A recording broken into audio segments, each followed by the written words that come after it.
The broadcast is now starting. All attendees are in listen-only mode.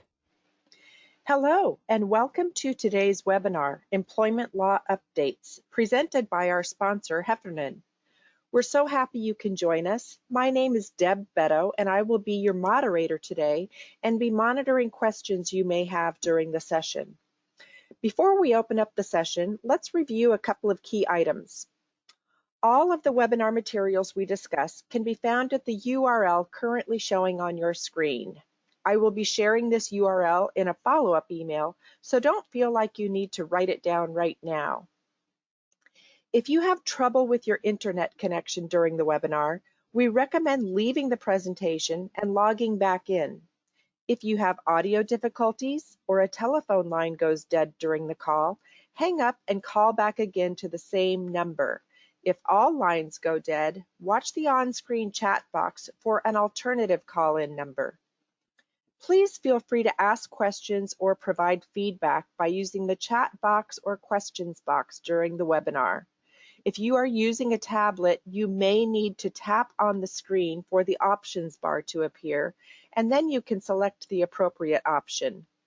We will work your questions or feedback into the end of the presentation. If we can't get to your comment or question during the session, we may follow up by an email if we run completely out of time. You may also email us at moderator@aspenrmg.com for up to 48 hours after the webinar. This will be a 1-hour presentation. Questions and comments are very much encouraged throughout, and the presenter will be answering questions at the end. And lastly, we have a number of webinars upcoming covering a variety of topics, including those listed at the Heffernan webinar website. In addition, we offer the mandatory preventing harassment training in English 3 times a year, both in the 1-hour session for non-supervisory employees and the 2-hour session for supervisory employees. With that, let's begin today's webinar, Employment Law Updates. Today's interactive session will be facilitated by Miranda Watkins. Miranda Watkins is an associate in the San Diego office of, oh my goodness, it doesn't even have your name of your, I'm gonna get this because this is very important. The bio does not include the name. It's Fisher Phillips. Okay, Miranda Watkins is an associate in the firm Fisher and Phillips LLP in their San Diego office. Her practice includes counseling and defending employers in all areas of labor and employment law. Before joining Fisher Phillips, Miranda worked as an associate attorney for a national law firm focusing on employment and general civil litigation matters. Take it away, Miranda. Thank you very much. Thank you, and thanks everyone for joining this presentation today. I always love doing these employment law updates because it's really hard as an employer for you guys to keep up with the many changes that seem to happen every single year when it comes to employment laws. So I always think the update presentations are a good way for you to kind of spot check to see if there was a particular law or issue that wasn't on your radar that really should be on your radar. So just know that today this presentation really is going to be more kind of hitting the broad strokes of a lot of different topics that are either hot topics we think for this year or brand new laws, that were passed or amended that took effect this year. So we're not going to have time, unfortunately, to go into a ton of depth, but it'll at least be on your radar. And if you do have more detailed questions about a particular subject or law, feel free to reach out to me, and I'm happy to talk through that with you. So with that being said, let's jump right in. So here is our agenda for today. So as you can see, I have a robust and ambitious presentation set up for you guys today. I won't read those to you in detail. You can see all the different topics that we're going to talk about, but at least you'll have this for reference later on. So let's jump in and start with the new overtime rule. Now, just as a reminder, this is federal law that we're talking about. Since this is a national presentation, you all are spread out over different states. We'll be focusing on either strictly federal law or issues that we're seeing kind of predominate nationwide, so not in any one specific state. So just a little caveat that you always need to make sure to check your state laws as well, because sometimes state laws have laws that are more employee friendly. So don't forget about that. But from the federal law perspective, the minimum salary threshold is $684 per week, annualized to just over $35,000 per year. The new rule provides for one threshold regardless of which wage and hour exemption, industry, or locality we're dealing with, subject to a few exceptions that were already in existence. Employers can also credit certain non-discretionary payments, and the highly compensated employee exemptions additional total annual compensation requirement is now set at just over $107,000 per year. There were no changes that were made to the duties test. So as you guys know, when we're looking at those wage and hour exemptions, there's always a salary requirement as well as a duties requirement for any given employee to meet whatever exemption you're looking at. So that's good news. You know, no changes were made to the duties test, which really is kind of the crux of the exemptions that we're worried about. And no change was made to the various other exemptions, like the outside sales exemption, for example, that don't specifically include a salary requirement, even if that employee happens to earn a salary. So that's good news as well. The more good news is that there's no automatic updates or even a formal schedule for future adjustments to these figures.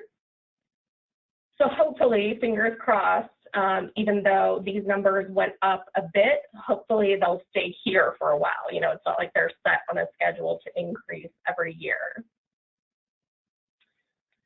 In terms of the regular rate of pay, which we are concerned with most of the time in the context of figuring out how to calculate overtime pay, there is a new final rule that the Department of Labor announced that will allow employers to more easily offer bonuses and benefits without having to worry about the regular rate of pay. So that's a good thing. This rule is the first major change to the regulations governing the regular rate requirements under the FLSA in over 50 years. So it's kind of a big deal. When it goes into effect, employers can offer the following without risk of additional overtime liability. I won't read those all to you, but you can see, you know, different kind of perks and benefits that you'll be able to offer your employees as a way to kind of boost retention and help you recruit more talented workers without having to worry about these perks and benefits affecting your overtime liability. So in terms of, are you in compliance when it comes to the wage and hour stuff and those federal laws that we just talked about, it's always a good time, I think, once a year to analyze your exemptions that you've been relying upon and make sure they still apply. Sometimes what happens is employers forget that the salary minimum thresholds increase and they don't increase the employee pay accordingly. So you think that they fit under a particular exemption and their duties might qualify them for a particular exemption, but if their salary doesn't match the minimum threshold, then they don't. And that can be problematic. So take a look at your exempt employees and make sure they still fit the exemptions that you've been relying on. Consider the possible application of other alternative FLSA exemptions. I think it's always a good idea if there are 2 or more exemptions that could possibly apply to an employee, to see what you can do to kind of work your written documentation to make it so that that could be used as evidence to support multiple exemptions if needed. And thirdly, consider developing FLSA compliant P plans for employees who have been treated as exempt but no longer will be. Okay, so our next topic is retaliation. Now, retaliation is not necessarily just a federal law that we're talking about. Retaliation is more of just a type of claim that we are seeing nationwide is rising. So just over 39,000 charges were filed in 2018. I don't know if the numbers are finalized for 2019 yet, but that was over 50% of all charges filed. And retaliation claims exist outside of EEO claims as well too. So retaliation is an easy claim for plaintiffs' attorneys to tack on to an already existing discrimination issue, wrongful termination issue, etc. So for retaliation, what an employee would have to show that they have a retaliation claim would be that they engaged in some sort of protected activity. That protected activity can be something like whistleblowing, for example. It can also be taking leave, for example. So there are lots of things that qualify as protected activity. They have to show that they suffered an adverse employment action. Normally, we think of an adverse employment action as termination, but it's not just termination that would qualify as an adverse employment action. It can be something like a demotion, a suspension, a transfer to a different and what the plaintiff will argue is worse job, a more difficult schedule, things like that. Most importantly, they have to show that there is some sort of causation between their protected activity and the adverse action that they're saying they suffered. So they have to tie the two together somehow. It's critical to remember that the anti-retaliation provision under Title VII is extremely broad, and an action that might deter a reasonable person from opposing discrimination or participating in the EEOC complaint process is an adverse action for retaliation claims under Title VII as well. So it's really not difficult usually for an employee to meet those three things that you see listed in bold to prove just the minimum for a retaliation claim. And in fact, the timing of those first two activities, the timing of their protected activity and the timing of an adverse employment action, sometimes alone is enough to show retaliation. Excuse me. So you have to be very careful. For example, if you have an employee who requests a leave of absence and 3 days later they're terminated, that looks very strongly like retaliation unless you can show that their termination was already in the works before they requested their leave. So as you can see, there are many, many laws, federal laws that deal with retaliation. Title VII is one of them that we've already mentioned. The ADA is another. The ADEA, the Age Discrimination in Employment Act, also has an anti-retaliation provision, as does the Equal Pay Act, the Genetic Information Non-Discrimination Act, and the FLSA.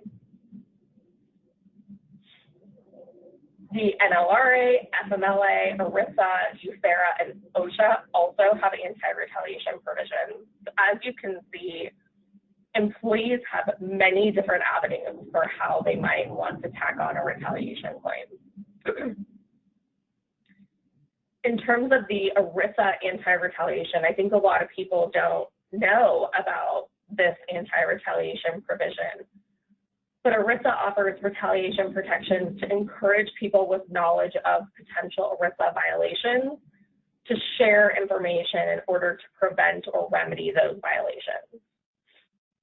ERISA then prohibits employers from firing, fining, suspending, disciplining, etc., against plan participants or beneficiaries for exercising or trying to exercise those rights. So some red flags that you all should be aware of when it comes to potential retaliation. One of those red flags is increased supervision.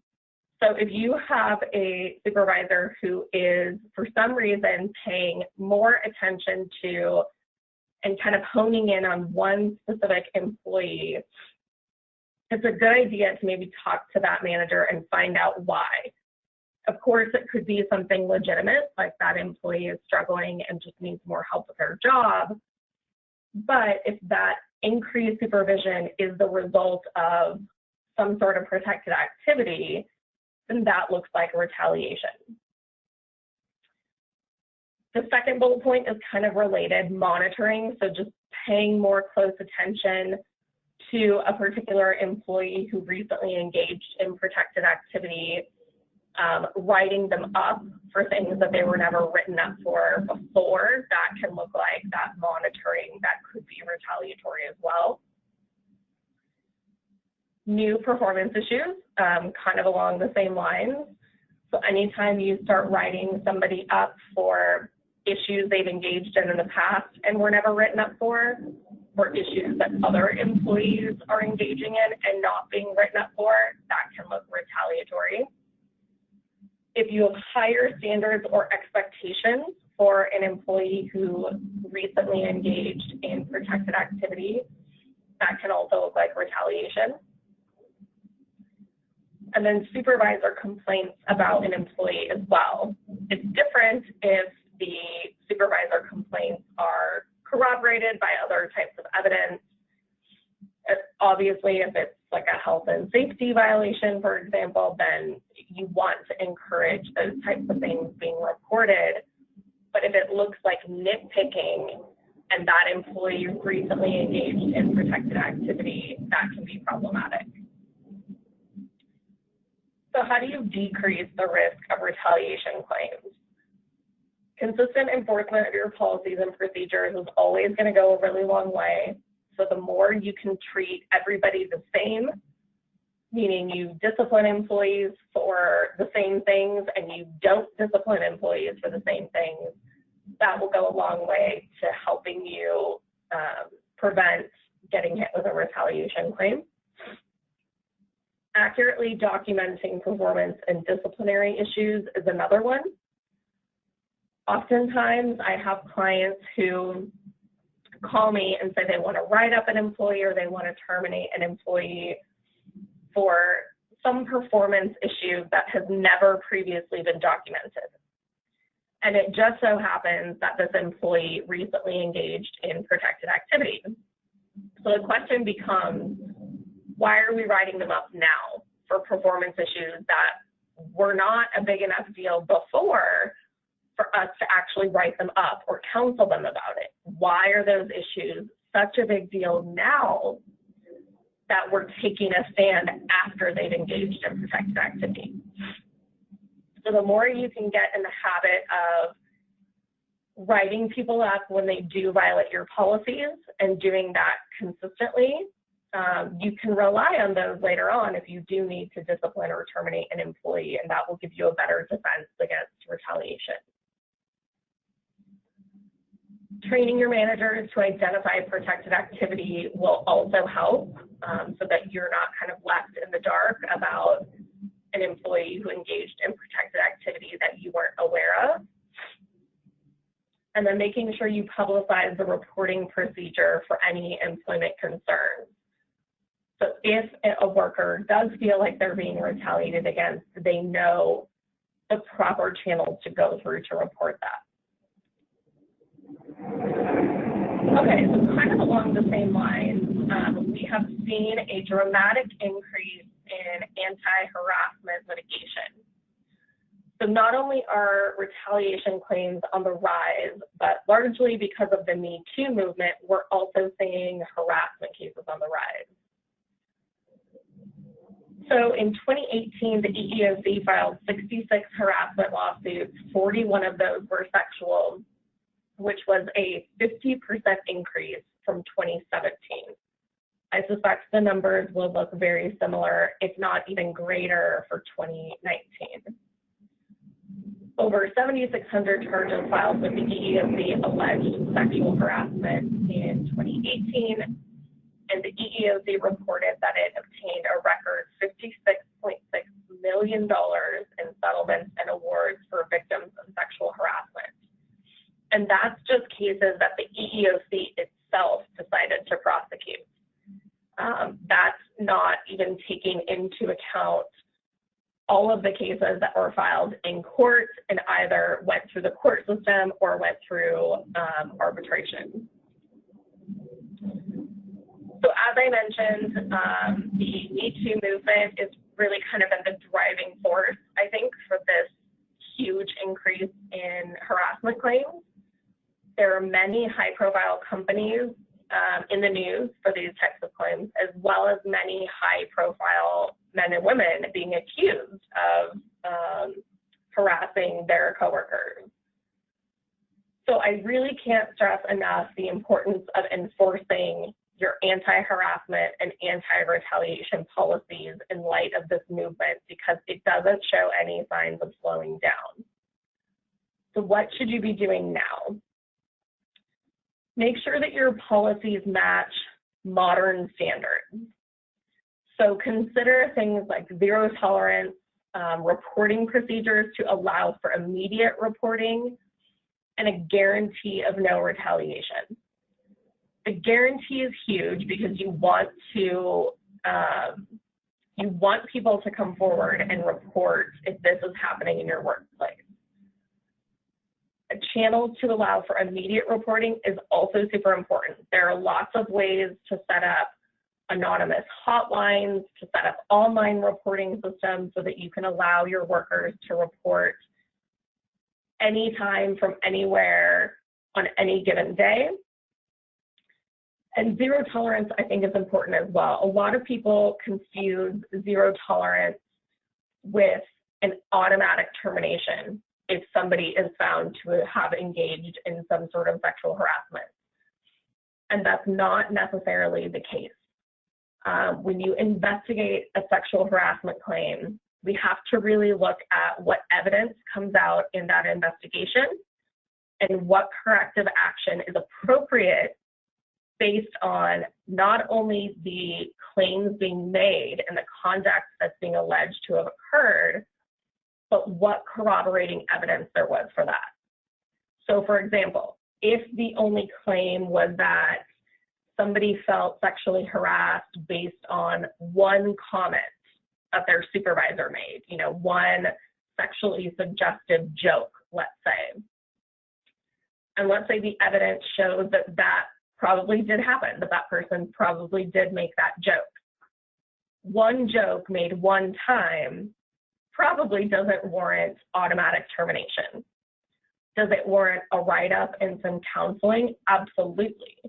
But that's a very different scenario than saying that somebody, sexually assaulted a coworker, for example, which absolutely would warrant automatic termination. So don't be scared of a zero tolerance policy, and don't think that that means you automatically have to terminate anybody who might be accused, or that there might be corroborating evidence to show that they engaged in some sort of harassing behavior. Disseminate your policies in a thoughtful way. These days with technology and whatnot, handing out hard copies may not be the best way to get these policies to your workers. It might be that you need to email it to them. It might be that you have a site that all your employees log into and it's on the front page of that website. So really think about your business and what makes sense for your workers. Manager training to address issues and avoid common mistakes is always going to be key. I recommend that my clients do that every year.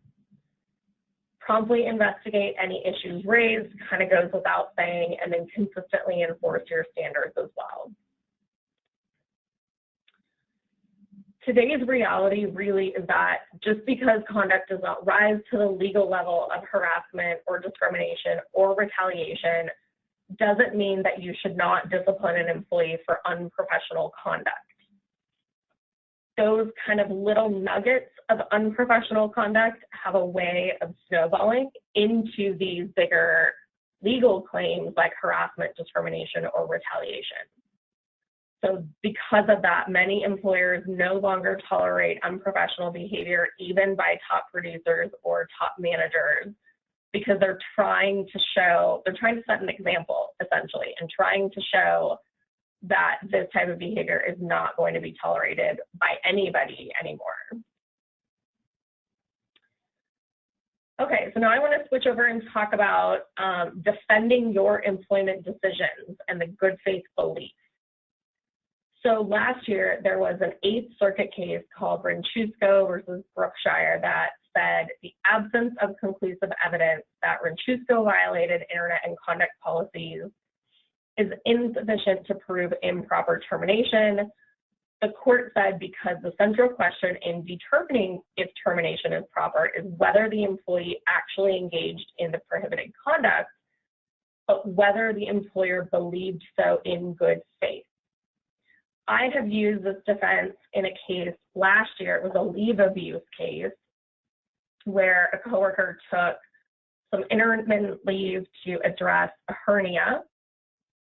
In between 2 of the days he was supposed to be off on leave, he went on a fishing boat and went fishing with coworkers.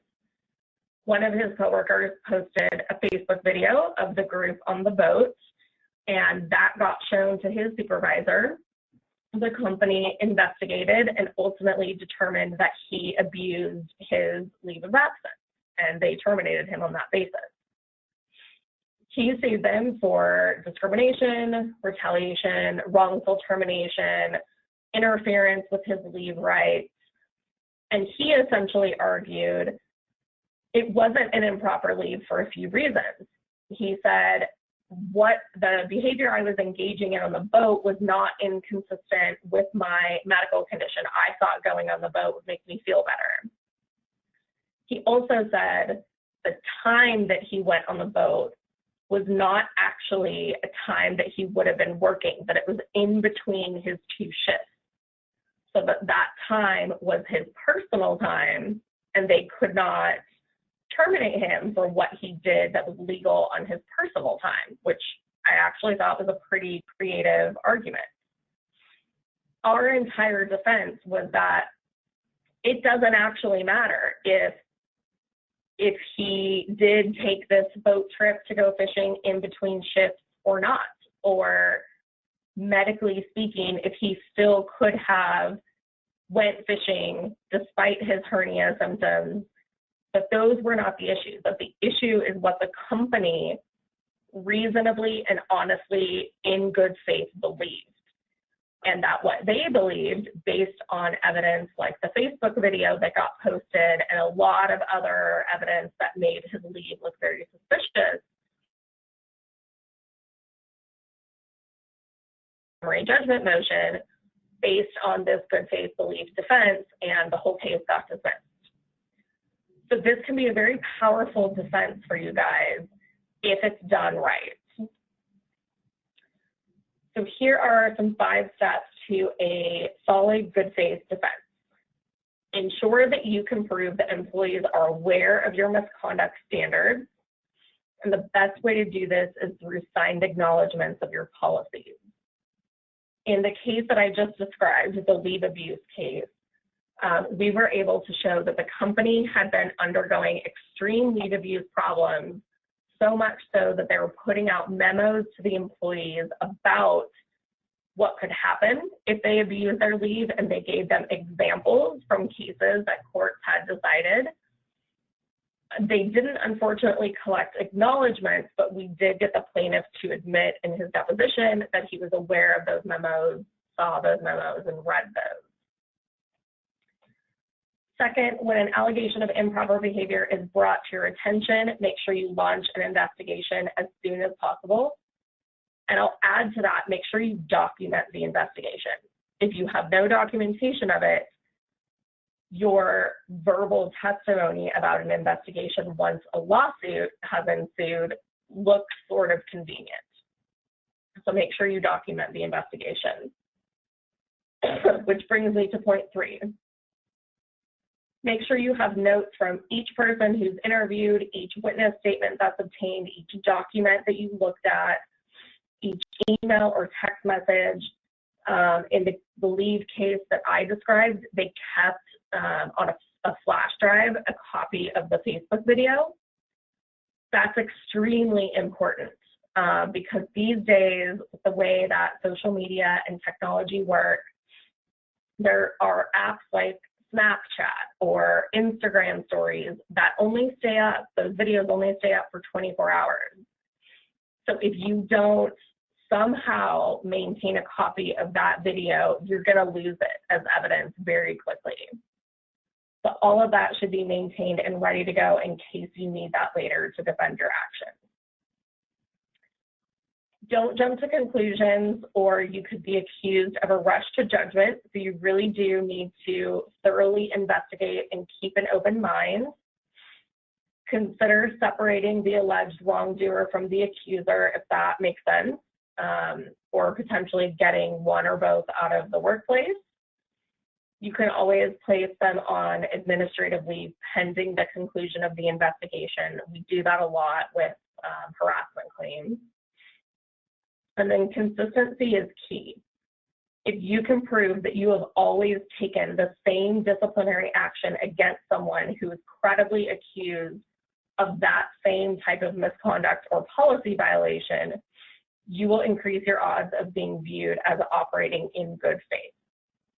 So in my leave abuse case, we were able to show the company was having huge problems with leave abuse company-wide, and they were a national company. Our story made sense, because of that problem, we start putting out these memos. The memo said, if you engage in leave abuse, and here's some examples of what that abuse looks like, you will be terminated. And then that exact scenario played out with the case that we dealt with, and the court ultimately agreed with us and relied heavily on the good faith defense. Okay, I wanted to quickly go over some Supreme Court cases that were big last year. One is on sexual orientation and gender identity. That really took center stage last year, and I think will predominate for this year as well. So there are 3 pending cases that will determine whether Title VII's ban against discrimination because of sex covers claims involving sexual orientation and gender identity. Those 3 cases were consolidated and argued in October 2019. I haven't seen that a decision has come out yet, but it's not unusual for it to take the Supreme Court many months to make up their minds, but keep an eye out for that. The Comcast court case dealt with whether a Section 1981 race discrimination claim fails absent but-for causation. The Trump versus NAACP case deals with whether the Department of Homeland Security's decision to wind down the Deferred Action for Childhood Arrivals policy is judicially reviewable and lawful. The BAD case dealt with determining the correct standard when assessing ADEA age discrimination cases for federal sector workers. The Intel case is dealing with whether the 3-year statute of limitations in ERISA bars claims brought more than 3 years after the information was disclosed to plaintiff, but the plaintiff chose not to read and could not recall having read that information. We also saw the Supreme Court weigh in again regarding arbitration. So following the Epic Systems decision in April of last year, the Supreme Court recently ruled in the Lance Plus case that the Federal Arbitration Act, or FAA, does not allow a court to compel class arbitration when the agreement does not clearly provide for it. In other words, because that's a lot of double negatives, if your arbitration agreement has a class action waiver provision, that can be enforced. So now employers whose valid arbitration agreements do not contain an explicit class action waiver can compel alleged class claims to individual arbitration. The Mount Lemon case dealt with a 20-person minimum in the definition of employer, whether that does not apply to small public sector employees. In the Fort Bend case, the Supreme Court unanimously held that Title VII's administrative exhaustion requirement is a claim processing rule. So as a result, a court can retain jurisdiction over an employee's claim, even if they failed to allege the basis for their discrimination claims in their underlying charge. In the Jovino case, the Supreme Court vacated a 2018 Appeals Court Equal Pay Act decision because one of the judges counted in the majority was deceased by the time the decision was published. In the Parker Drilling case, the Supreme Court declined to extend California's wage and hour laws to employees working on offshore drilling platforms. The Supreme Court there held that where federal law addresses the relevant issues, state law is not adopted as surrogate federal law. In the Kaiser case, the Supreme Court affirmed that interpretation of regulations rests with the agency that promulgated them. It also clarified the court's role in assessing ambiguities and the reasonability of agencies' interpretations.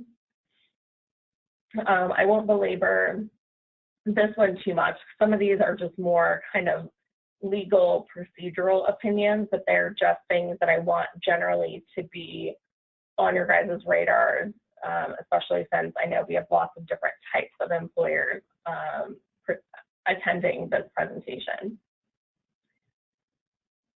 Okay, switching topics again, as I mentioned, gender identity discrimination is, I think, going to be a hot topic for sure for this year.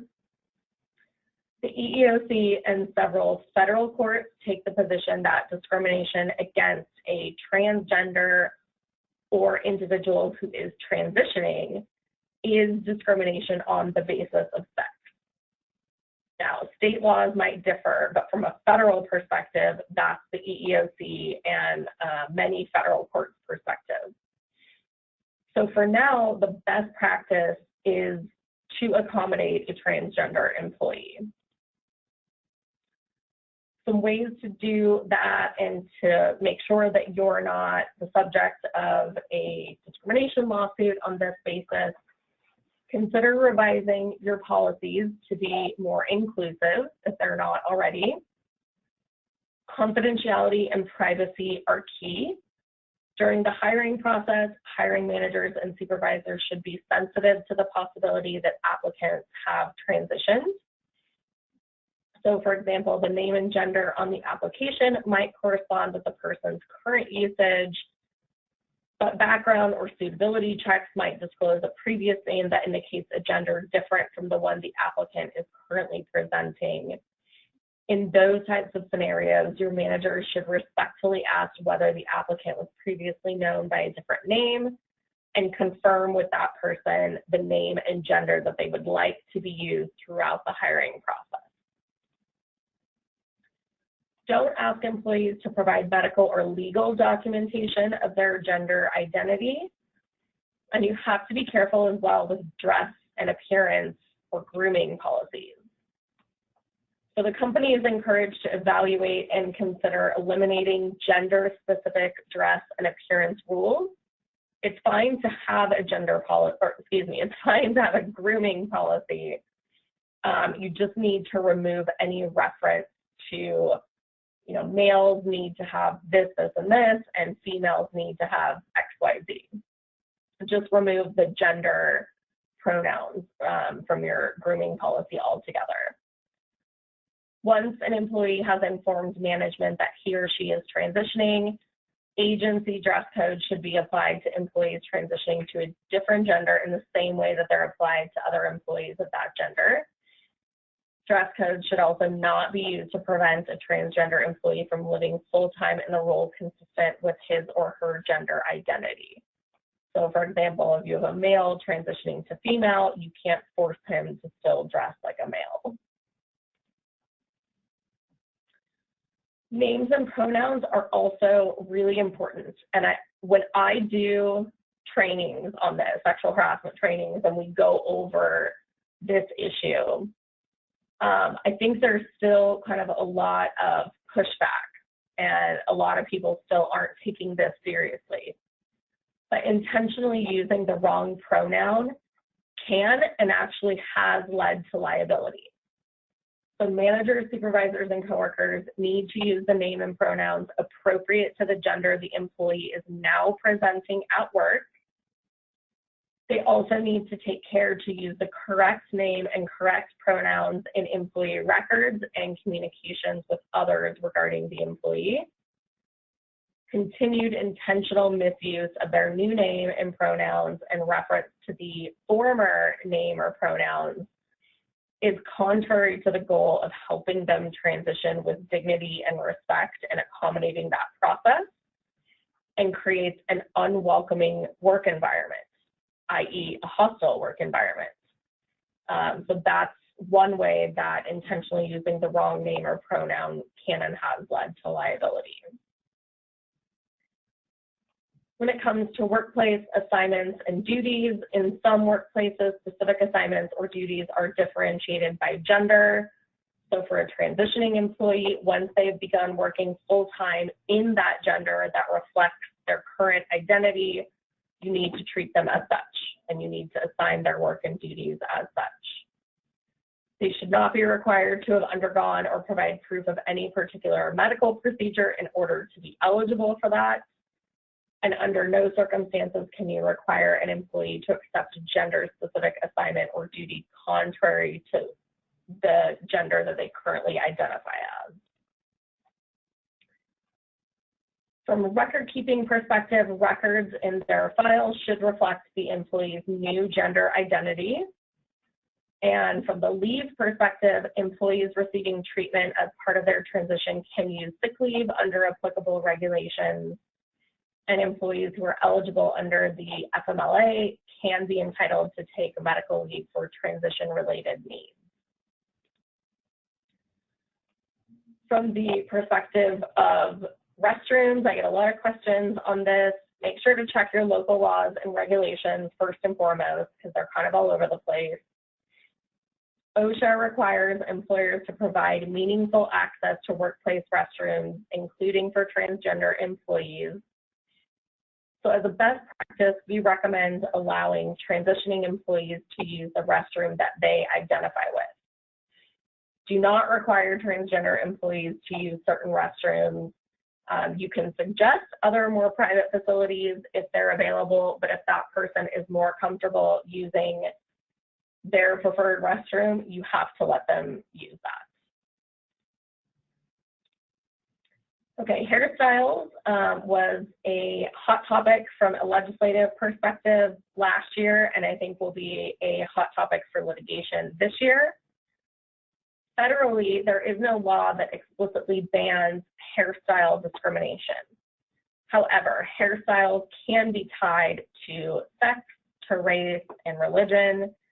And we are starting to see some states like California and New York recently pass laws prohibiting discrimination based on hairstyles. So take a look at your policies and see if they create a respectful and open workplace for natural hair. Parental bonding time is another topic that continues to be a struggle for a lot of employers. So some examples of these challenges are when women are encouraged or sometimes required to take more time off or easier assignments to allow them time to be a mom, but the same is not offered to men. Similarly, when men are expected to take or allowed to take less time to bond with a baby than their female counterparts, that can lead to some discrimination, gender discrimination based on them being male. So make sure if you have paid parental leave policies that they are not gender specific and that whatever benefits you're offering your employees from a paid parental leave perspective is being offered uniformly across the board. Other claims of sex discrimination that we're seeing are based on gender stereotyping, pregnancy and lactation breaks for women, and caregivers. So keep an eye out for more litigation this year on that. Politics at work, I think, is a hot topic, especially in light of the election. So just as kind of an initial matter, there is no right to free speech in private sector workplaces. However, you do have to consider state and local laws. So for example, Broward County in Florida prohibits discrimination based on political affiliation. So it's important to know what your state laws say and what your local, city and or county laws say on this issue as well. Some practical tips for how to deal with politics at work. If it's not properly addressed, political discourse can present unique challenges for employers trying to maintain a work environment that's free of any conflict and distraction. So I think some ways to do that are to refresh and retrain your employees on anti-harassment, anti-discrimination, anti-retaliation, and equal employment opportunity policies. Encourage employees to promptly report any speech or activity they find to be harassing or in violation of company policy. And if your company policies or employee handbooks do not already address politics at work, consider adding a code of conduct advising employees that failure to respect divergent opinions, beliefs, and values can warrant disciplinary action in and of itself.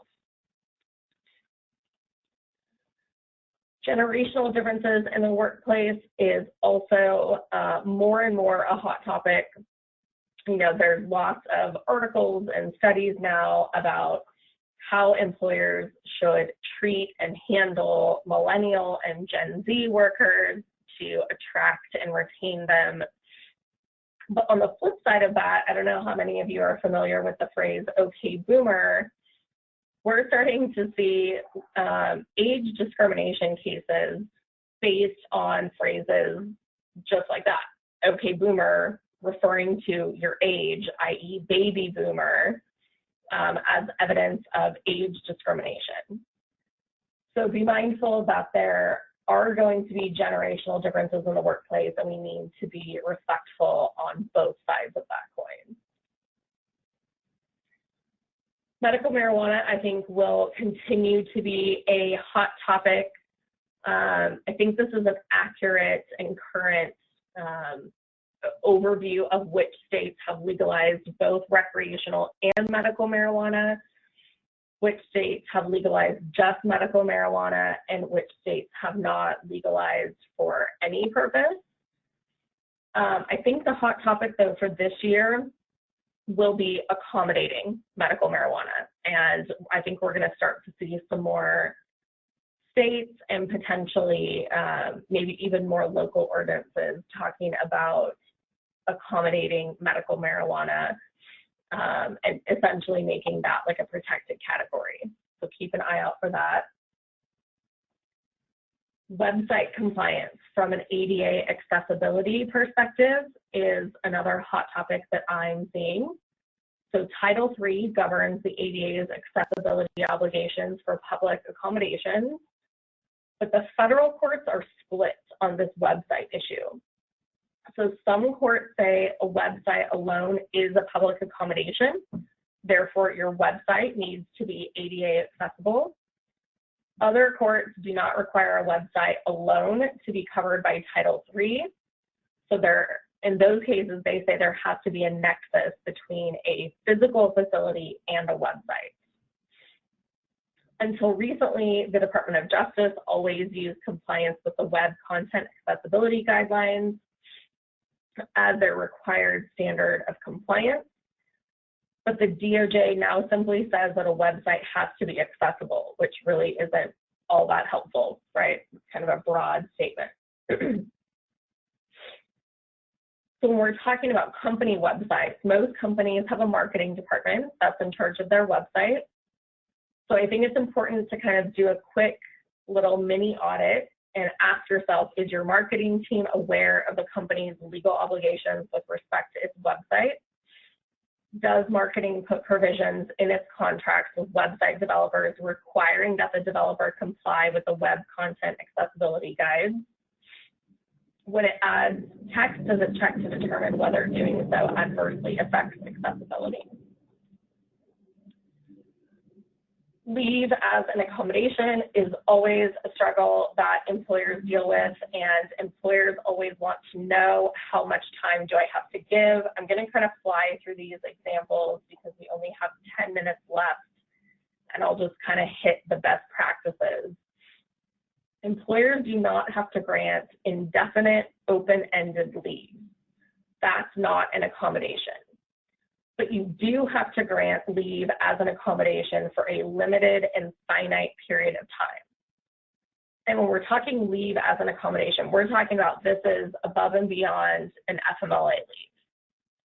The purpose of the additional leave has to be to allow the employee to recover and be able to return to work within a finite period of time.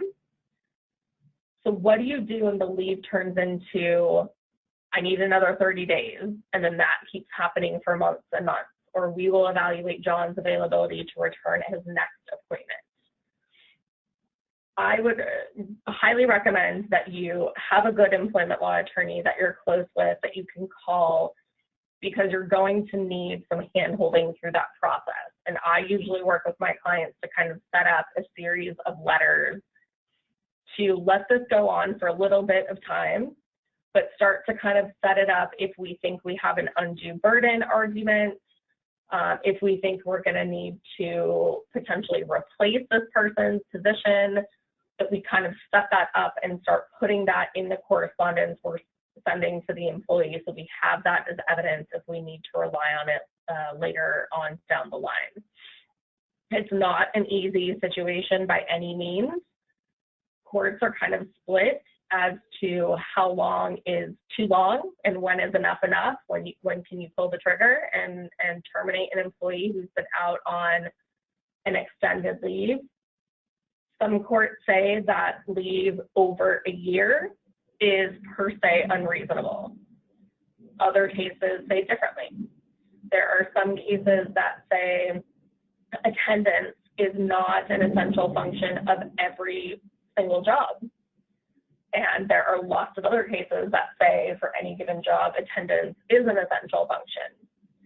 So it's going to be highly case specific, which is why you need to have a good employment law attorney that you can talk through these issues, and you're going to have to dig in on those facts. Obesity continues to be a hot topic, and whether or not that is a protected category. So overweight individuals often suffer differential treatment, including being perceived as lazy, emotionally unstable, lacking self-discipline, and being less competent. Currently, weight is not a protected class under federal law. So if obesity is not a protected class under federal or state law, why are we talking about it? I think what happens is I see plaintiffs' attorneys using obesity as the hook that gets them the emotional and sympathetic aspect from a jury, but usually with obese workers, there are other underlying medical conditions that they can tie a disability discrimination case to, for example. So that's how I usually see that play out. Here's one case as an example, the Richardson case. Mark Richardson started driving buses for the city of Chicago when he started working. He weighed 350 pounds. Several years later, he had gained weight and weighed 566 pounds. In 2010, he was absent from work because he had the flu. The city required that he control his blood pressure before returning to work.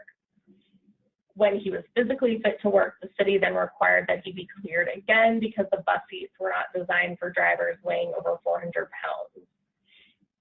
The court held that extreme obesity only qualifies as a disability under the ADA if it is caused by an underlying physiological disorder or condition.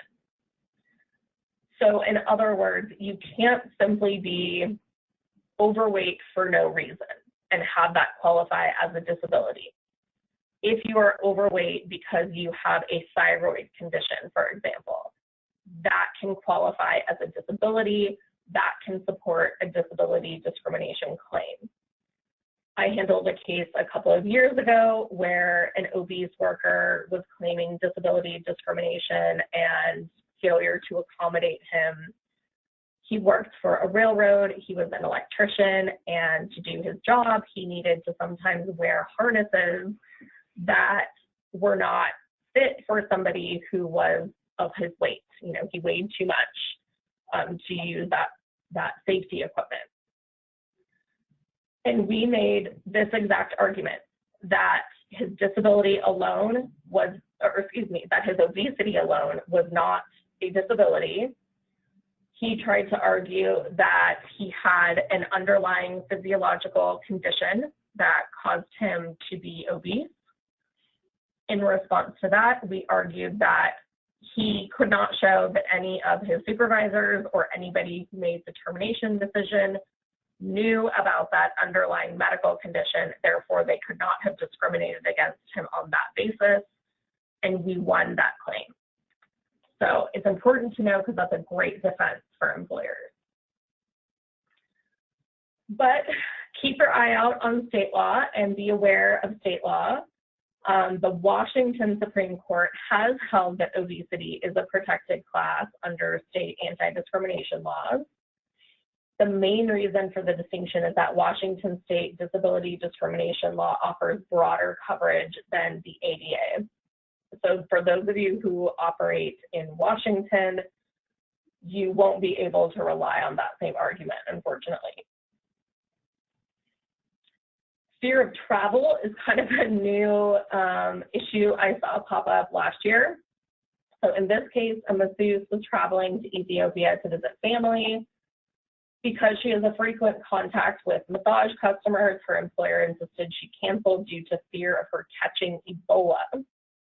The employee refused and the employer fired her. This court held that the plaintiff was not disabled or regarded as disabled at the time of the termination because the ADA does not provide protection where a healthy employee has only the potential to become sick or disabled in the future due to their own voluntary conduct. So just because she could have gotten sick did not mean she was sick at the time she was terminated, therefore she could not have been discriminated on that basis. Mental health is another big topic. So before an employer can take an adverse action against an applicant or employee based on mental health, it has to have objective evidence that that person cannot perform their duties or would create a direct threat to themselves or others, even with reasonable accommodation. It's important to be mindful of traits and behaviors versus impairment because those are two different things. So traits or behaviors are not in and of themselves mental impairment. So for example, stress is not automatically a mental impairment. But stress can be shown to be related to a mental or physical impairment. Similarly, traits like irritability, chronically being late, and poor judgment are not in and of themselves mental impairments, although they might be linked to those. You can't ask about mental health unless you have a legitimate business-related reason. So remember that and make sure you're training your hiring managers to not ask about that. So some examples: after a job offer, but before employment begins, and then only if others in the same position have been asked. If the information is needed to establish eligibility for benefits under other laws, then you can ask. If there's objective evidence that the employee may not be able to do their job or poses a health and safety risk, you can ask. Or if the employee has actually requested a reasonable accommodation based on a mental health issue, then you can ask. What should you do from kind of a best practices perspective? Consider the importance of having written job descriptions so you know what the essential functions of the job are. Train your managers on how to identify and address these issues, and make sure you're engaging in the interactive process to see if there's a reasonable accommodation that makes sense. Okay, so switching gears to the Labor Department's new joint employer rule. Joint employment has always kind of been a hot topic the past few years, even more so, I think primarily because of what's been going on in California. For those of you who operate out here, you're probably familiar with AB5, the new independent contractor law that is dredging up a lot of joint employment issues as well. So this is the 4-factor balancing test to assess potential joint employment. In the interest of time, I'm just going to kind of race through that. Another issue I want to bring to your attention is that the Labor Department confirms that certain school meetings are FMLA protected. The Labor Board is also making it harder for employees to claim that their complaints are protected. And again, since we're kind of running out of time, I'm going to scroll through some of these, but if anybody has questions, feel free to reach out. Another important topic to know about that came out of 2019 was that a federal appeals court struck down the EEOC's criminal background guidance in Texas. That court actually upheld an injunction barring the EEOC from enforcing that guidance against the state of Texas. The court said that the EEOC overstepped its statutory authority in issuing the guidance because it lacks the authority to promulgate substantive rules in implementing Title VII. The EEOC also withdrew its 1997 policy statement that disapproved of requiring workers to enter into arbitration agreements. Arbitration continues to be a battleground for plaintiffs and plaintiffs' attorneys versus employers. Out here in California, there was a law that was passed called AB 51 that made it illegal to have mandatory arbitration agreements. Thus far, courts have upheld injunctions to stop that law from taking effect, but we'll have to see, if that is somehow overturned. So make sure you are up to speed with your employment attorney on where you stand federally and based on what states you operate in from the arbitration perspective. Some issues you need to have on your radar for this year. The Supreme Court decision regarding sexual orientation and gender identity as protected classes, because that will probably require you to update your handbooks, do some more training, potentially revise your hiring paperwork and whatnot. Defending the new overtime rule, joint employer rule, the regular rate calculations, all those wage and hour issues we talked about. Continue to have on your radar salary history bans and leave issues. More and more states are passing salary history bans. More and more states and cities and counties are passing paid sick leave ordinances or increasing the number of days of paid sick leave. So compliance can be tough when those are ever changing. Gig economy regulations is going to be one of the most hot topics, I think, this year. That's essentially the whole thrust behind California's AB5 law. Predictive scheduling ordinances are another thing that I'm kind of seeing. I think it was Philadelphia passed a predictive scheduling ordinance about 2 years ago. And now a bill has recently been introduced in California. And I know there are some other states that have either passed predictive scheduling ordinances or are playing around with that idea. Those laws essentially say if an employer changes the schedule for a worker under a certain set amount of time, then you're going to owe that worker penalties. And it's essentially to protect those kind of shift workers who are typically hourly workers from having their shifts canceled at the last minute and being out that money and out that work for that day. Some solutions to help you stay compliant. A great way to make sure you're compliant is to sign up for our legal alerts. these alerts cover nationwide topics. So whether it's a new bill that's being introduced, a new law that just passed, a new case that just came out, we constantly have attorneys writing these legal alerts. If anybody would like to sign up for that, so you just automatically get the email with these alerts when they come up, send me an email and I'll make sure you're added. Conducting an annual policy and procedure review, I think, is super important. Employment laws just change way too much from year to year for you to go more than a year without looking at your handbook or your policies. A pay equity audit, I think, is becoming more and more important. I've started to see just in the last, I'd say 4 months, a big influx of clients asking us to perform pay equity audits. The pay equity laws are not new, but we're starting to see an increase in litigation of that. And I think that that's tied to the Me Too movement. Manager training is always going to be a big thing you can do to make sure you're staying compliant and creating effective reporting procedures as well. So I know we're already a few minutes over. If anybody has questions, I'm happy to take a couple minutes to answer them, or please feel free to give me a call or shoot me an email, and I'm happy to go through your questions with you one-on-one as well. Thank you so much for attending today.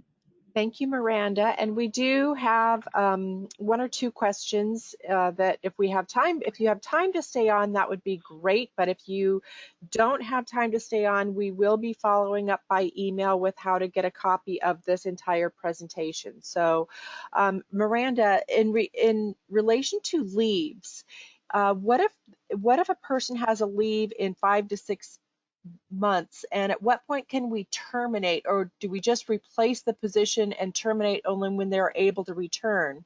5 or 6 months for a small company is a long time for somebody to be out of that position.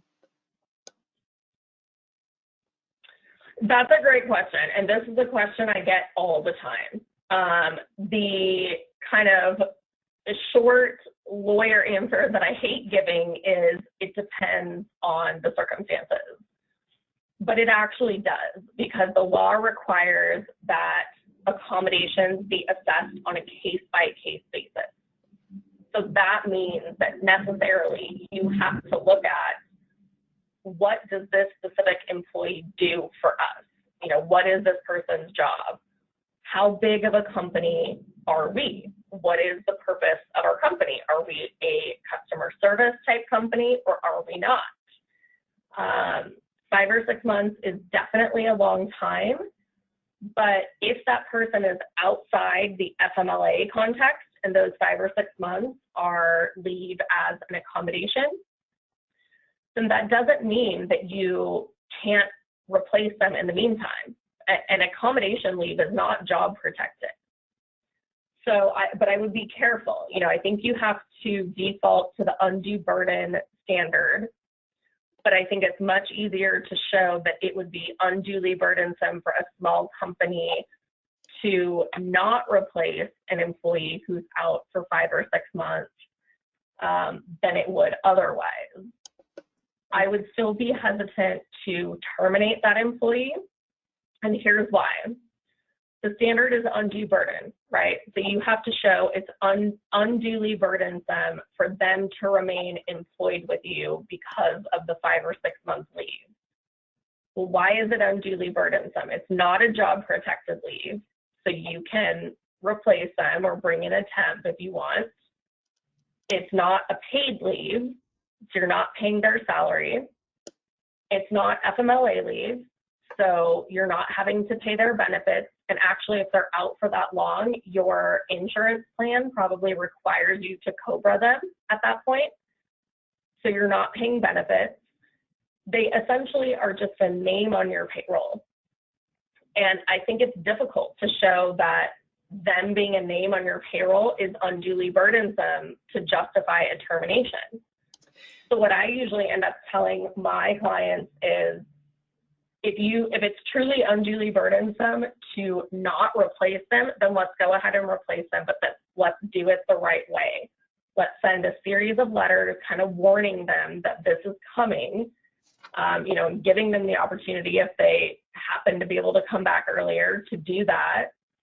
But continually telling them, we're not terminating you, we want to work with you, we just have to hire somebody else. In the meantime, when you're ready to come back to work, let us know. A lot of times, they never end up coming back. If they do end up coming back or wanting to come back, then you look to see what your needs are at that time. And if you don't have a need, then you simply tell them, we don't have a need right now, we can continue to keep you on a leave and let you know when something else comes up.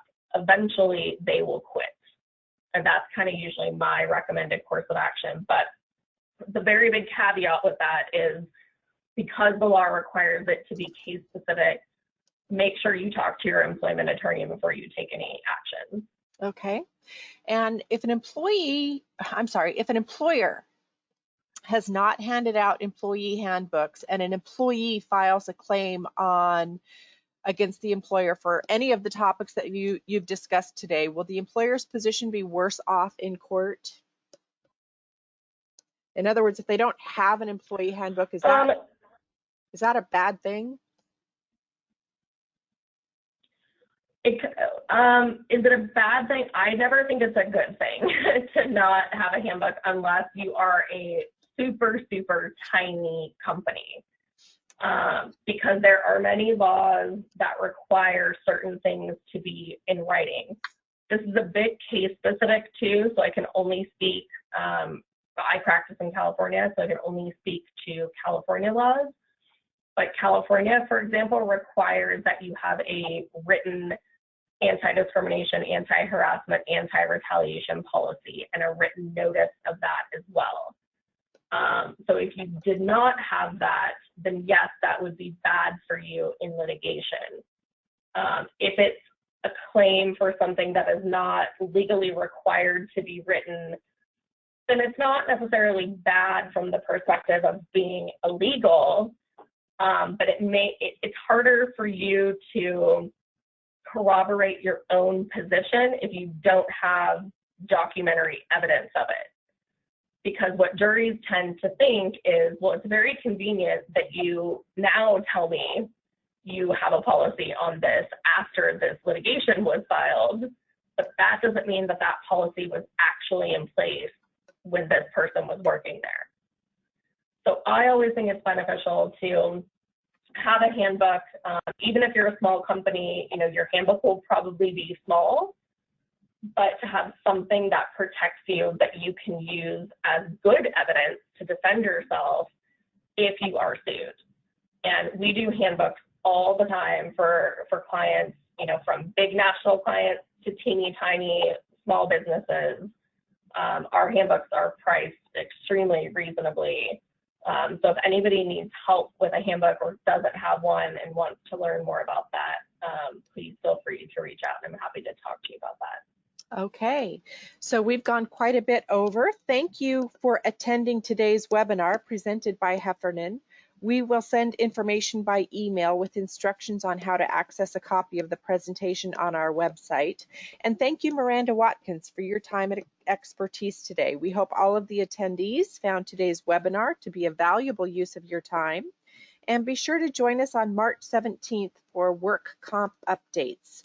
Thank you, everyone, and have a safe day.